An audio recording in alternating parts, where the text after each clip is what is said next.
If you think being a nice guy makes you a good person, you are lying to yourself. You are just weak, and the world punishes weakness. It's time to become dangerous. So let's get right to the diagnosis. This thing we call agreeableness, this impulse to be nice, it isn't a virtue, it's an economic liability. For far too many, it's a survival strategy that actually makes you prey in a system that rewards predatory instincts. Choosing harmony over conflict is costing you income, and it's costing you respect. And this isn't some feeling or opinion. The data is absolutely brutal on this. Across multiple economies, researchers have found a very real agreeableness penalty, and it hits men hard. The guys who are highly agreeable, the ones we call nice guys, they consistently earn substantially less money over their entire lives than their more disagreeable peers. That's not a theory, that is a market reality. Look at the numbers. It's not a small gap.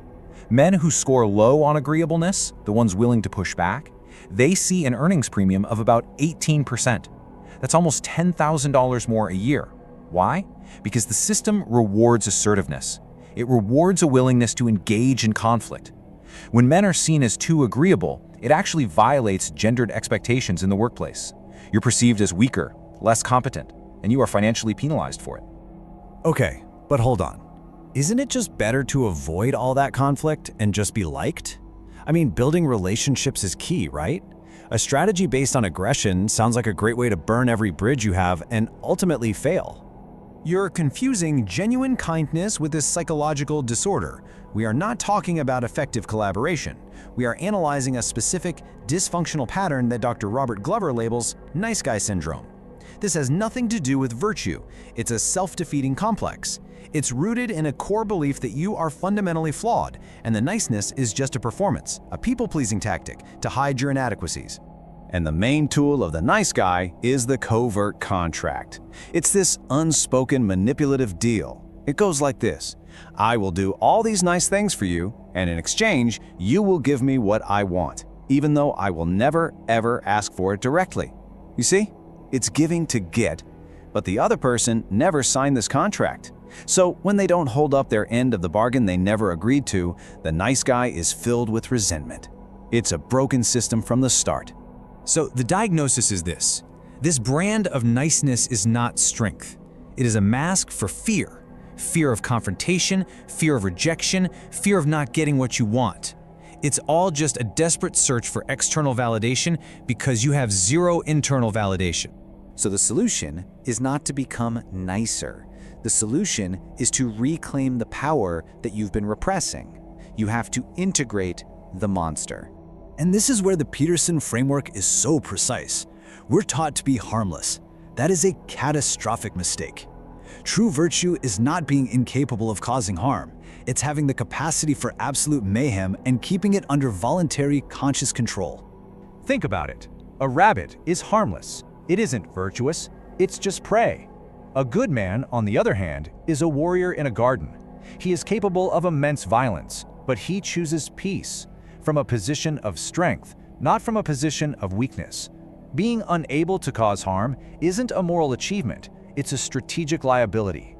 Okay, I see the distinction, but what's to stop this from just becoming a license to be a cruel, abusive jerk?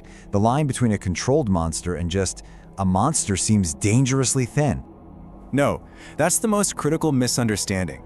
The goal is not to become a jerk. It's to become an integrated male. It's about accepting all parts of yourself, the light and the shadow. You stop hiding your flaws, but you also stop hiding your power. The goal is authenticity. You become honest, you set hard boundaries, and you are no longer afraid of conflict. You take responsibility for yourself without manipulation. So how do you do this? The protocol is tactical. 1, you set boundaries, and your no must have teeth.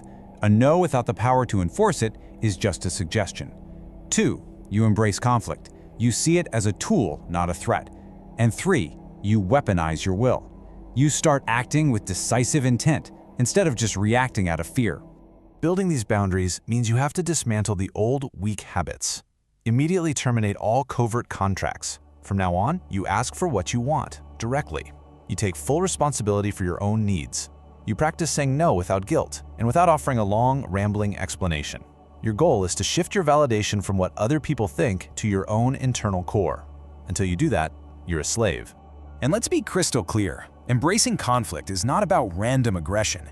It's about understanding that dominance hierarchies are real. They exist. Conflict, or even just the credible threat of it, is the mechanism you use to negotiate your position in that hierarchy. It's how you establish status and secure resources.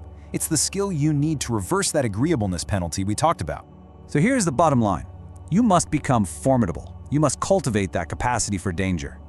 And only then, when you have that power, and you choose to control it with discipline, with precision, only then can you be called a good man. Not a harmless one, a good one. So the question you need to ask yourself isn't whether you're a nice person. It's whether your kindness comes from a place of strength or a place of fear.